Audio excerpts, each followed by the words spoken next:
we're actually here at the final day of the Afri-Tech conference, and I'm joined by Tony Sousa of Acceleration Media.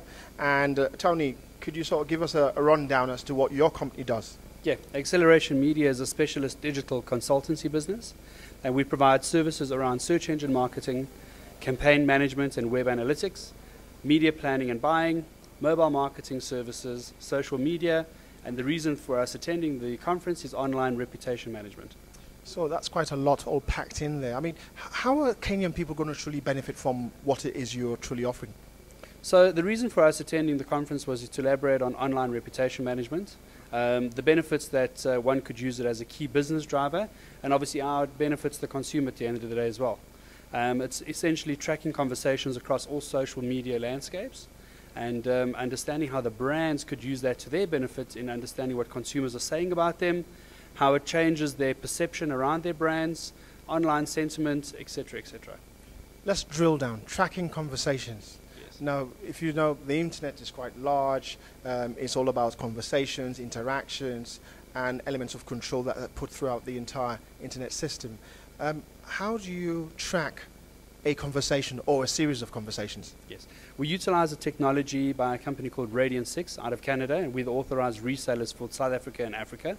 And essentially what it does is it scans all of its social media sites, including blogging sites, video sharing sites, Twitter, Facebook, etc., etc. And around a keyword that is put out, it brings back the actual examples and mentions that consumers have put out there in regard to that particular brand. So that's interesting. So if you can track individuals in that fashion and link that to brand, is that data stored with you? It's within the system, yes. It's not proprietary information. It's open dialogue that happens across social media. So for example, if I have experienced a bad service with a particular brand and I make a mention of it via a tweet, it's a generic conversation that we're picking up on. So you're picking out a series of conversations and trying to make sense out of it. Correct. Who do you share with that information, or who do you sell that to, and who benefits from that sort of information? So we obviously provide it onto the brands, so for them to understand what the sentiment is around their brand and what the conversations are about and what is taking place amongst the brand. In no way at all does it infringe on the privacy settings that one has. For instance, on Facebook, if you have your privacy settings on quite high, it will not pick up on any of the mentions that you can put on someone's wall or a post, for example. It's all generic keywords and the associated mentions around them. Now, so that means anything you do put on the internet has a ramification or an effect of some description, either in the short term and the long term. What happens to those individuals who put on an information but later go and delete it? So if I were on Facebook, I put something and I thought, well, no, not today, I don't want to say that, and I deleted it. Would you still have that information? No. So it's all based on keywords. So there's many conversations taking place at many different times. It's all dependent on what keywords you put in that you want to understand the conversations about. It's not that you're able to just track anything. All the information is available and all of it's live. And providing you're seeking the right information, yes, you will have some findings into it. If you happen to post it today and I do a search today, I will have it in my findings. If you post it today and delete it tomorrow, I will not have insight into it. Well, let's go in deeper. So what do you reckon? I mean, you're listening to all these conversations around the world because the internet is very much worldwide. If you were to break that into continents and then try and compare the African continent with the Asian continent and, and all the other continents throughout the world, where does Africa sit? Well, there's a lot of conversation taking place in Africa, a rapid growth within social media landscape and the conversations and contributed through the African continent. So it's definitely sitting very high at the moment. And are there specific type of conversation that stand out as opposed to others in relation to Africa? No, it's all topic related. Obviously, around controversial topics or anything that's happening in the news or the media, obviously there's always conversation taking place about that. But essentially, people are talking about everything. They're talking about your brand, whether you understand it or not. Do you break it down to demographics at all? Because what we do find, as some of the speakers have spoken about today, is that we do have a young, thriving, under the age of 30 in Africa with a very youthful context. Do you get a sense that it's more the youth that are engaging with this new technology and the middle-aged and the aging and the ailing are somehow being left behind?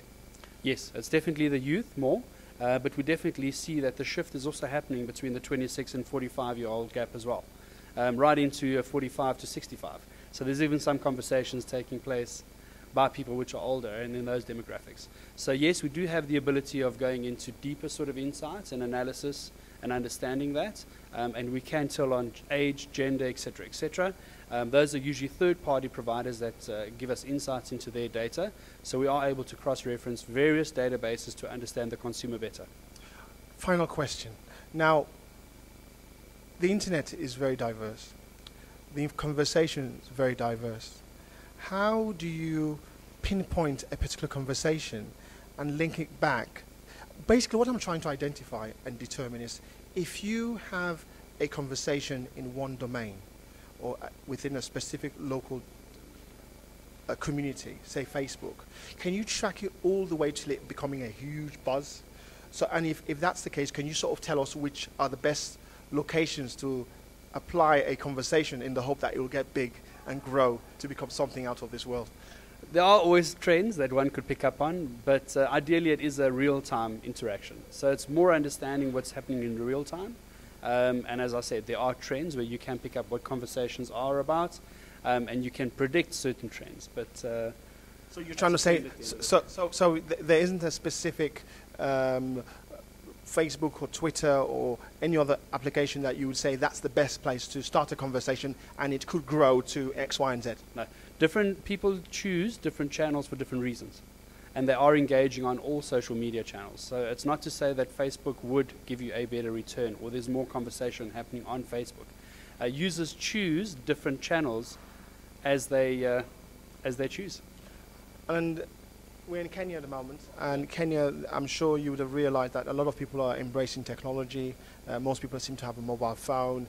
The approach with the internet is very, very serious, and the addiction to Facebook goes without question. You're from South Africa, a superpower on the African continent, clearly a leader in technological advancement. How far is Kenya from South Africa, and how long do you reckon it would take for them to catch up? Well, they're not too far behind. If we look at the current statistics, you're sitting on just over 1 million users on Facebook in Kenya, and we're sitting on 3.8 in South Africa. So considering the short period of time, you're not too far ahead, and we're most excited in the uptake and the penetration at a rapid rate. So we definitely see it as a thriving industry, and marketers beware. You know, your customers are out there, they're talking about you, so best you get to understand what's happening on these mediums. So does that mean that Kenya could eventually overtake South Africa at the pace at which it has moved and the speed at which it's done in a very short period of time? It's a difficult one to answer. I'm not certain about overtaking, but definitely come up with the same amount of traffic volumes, yes. Interesting. Thank you very much. Thank you.